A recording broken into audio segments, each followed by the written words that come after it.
Now, when we are talking about the results or time saved, or if our incentive scheme is based on the time saved by the employees, what we'll be doing, or what we actually mean is that we will have a specific time given to the employees to do a certain amount of task. Like to produce 20 units, we will be giving them 20 hours. Okay. So we'll have time allowed, 20 hours, and units to produce, 20 units. Now what, at the end of the day, or at the end of the period by 20 hours, we counted the units and it comes up that they have produced 22 units. Now what has happened? If we measure the standard time required to produce one unit, it is 20 hours divided by 20 units equals 1 hour per unit, right? But they have produced 22 units in the same 20 hours. So what they have done, they have saved 2 hours. Okay. Now how can we calculate this time, or how can we do this? Once we have the standard time, then we are going to calculate standard time required to produce actual output. Well, in that case, it will be 22 units multiplied by 1 hour to produce 1 unit. That is 22 hours. But how much time they have actually taken? Time allowed was 22 hours, and time taken equals 20 hours. Okay, so 22 minus 20 gives you 2 hours. So effectively, employees have saved you 2 hours of work, and now you can invest these 2 hours somewhere else, okay, because of their increased production. But hold on a second. If employees are being paid on hourly basis, right, and they are saving 2 hours, okay, and if they are not getting anything out of it, they will not be motivated to do any task above the required amount of work. Here, they will only be producing 20 units for you. But if they know that because of increased production, they will be saving time of the entity or the company or organization, they will be getting something out of it, they will increase their production. So what you have to do is you have to introduce an incentive scheme that for any amount of time saved because of increased production, they will be paid extra. Otherwise, what motivation do they have to produce more for you?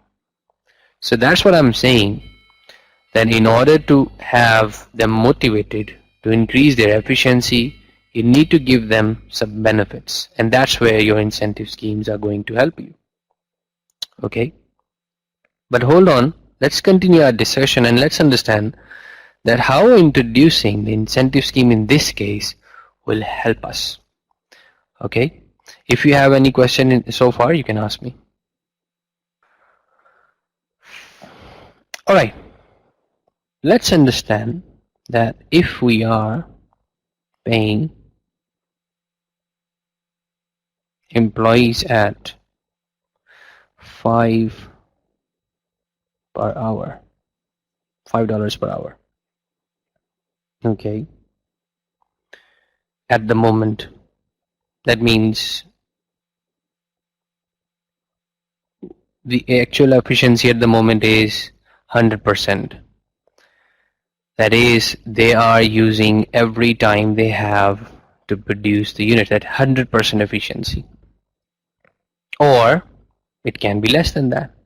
Okay, but according to our example here, I'm assuming that they are having 100% efficiency going on. And by 100% efficiency, I mean that they will be utilizing all of the time allowed. That is, whole 20 hours they will be producing. They will not be wasting anything. But let's understand that what if our efficiency decreases? That what will be the effect? In case of 100% efficiency, 20 hours work will be done. But just in case if our efficiency drops to 80%, then what would be happening? That for 20 hours, they will be present, but only 80% of this time, which is 16 hours work, will be done. And because of that, they will be producing only 16 units. Okay? Because each unit requires 1 hour, right? So we see that if our efficiency decreases, our production is also going to decrease. Okay? Alright. Now what we want is we want to increase the efficiency so that we can have more production, and this will push our labor cost per unit down. This will reduce our per unit labor cost. Okay. Alright, let's take an example. Now in this question, what we'll be doing is we'll be calculating the current cost that we are paying to labor and current profitability. That means the profit that we are earning on current labor cost basis. And what will be the profit situation if we introduce an incentive scheme? Will it be increasing our profits or decreasing our profits? But remember, our benefits must increase more than the expenses that we are going to pay to labor. Okay, so let's calculate. I will calculate the profitability in the current situation, and then you'll be calculating the profitability under incentive scheme. At the moment, we have 10 employees working 30 hours. Okay, and they're working only 70%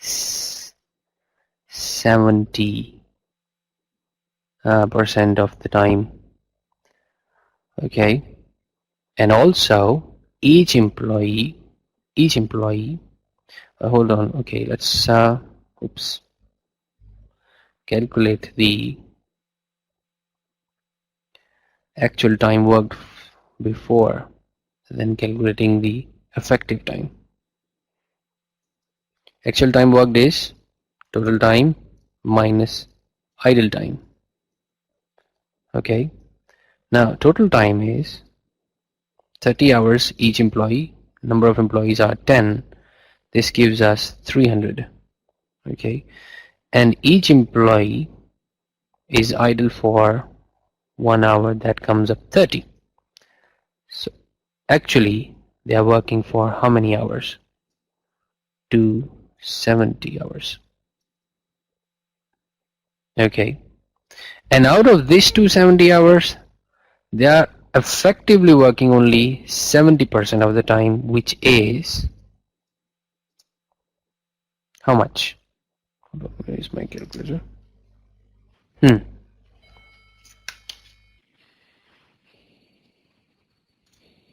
189 hours, right?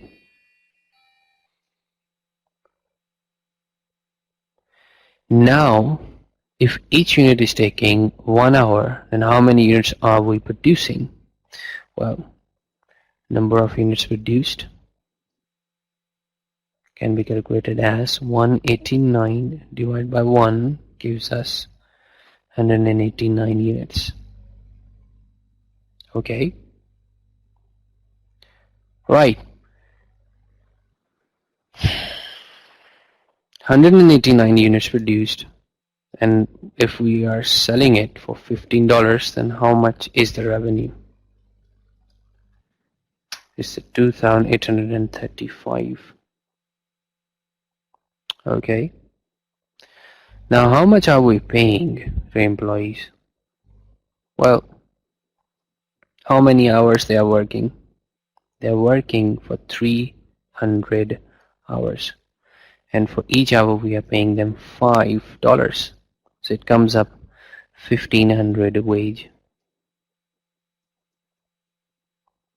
You know, we are paying them for idle time as well, and also for the inefficiency. Okay, so according to this, our current profit is 1,335. Alright, so this is what we are earning, considering there is no other cost that we have to deduct out of revenue. Okay, right. So I was saying that with a 30 hours idle time and 70% efficiency, you're earning a profit of 1,335.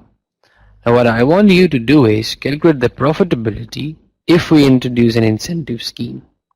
Okay, take 10 minutes. It's not going to take more than that.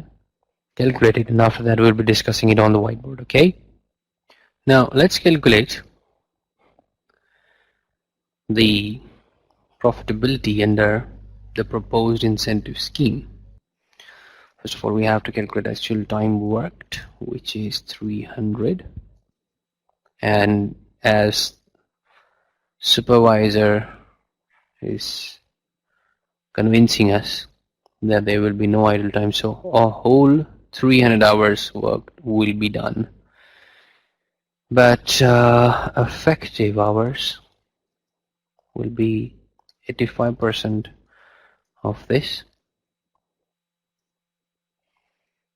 So it comes up equals to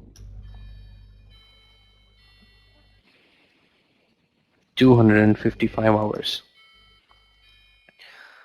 Now with 255 hours we'll be producing how many units? 255 units. Okay, and calculating the revenue for this much number of units, it should be 3,825. Okay, and we'll be paying the wage at 5.5, which comes up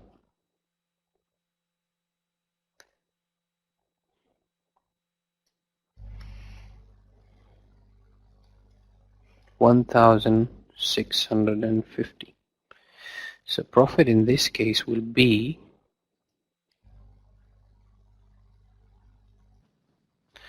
$2,175. So it's quite impressive that if we can achieve this by introducing an incentive scheme and just with a 50-cent pay rise for 1 hour, that is really a good result. So we must be accepting it because it's really fruitful. So now we understand the basic purpose of incentive scheme, and as you can see that the profitability increases because of the incentive scheme, although you might be thinking in the beginning that with the increase in the labor we are basically going to increase the labor cost. Well, yes, that is going to happen, but we have to look on other aspects as well, because if we can improve because of just increasing the labor cost, we can improve other aspects of the business, and the benefits are going to be more than the extra burden which will be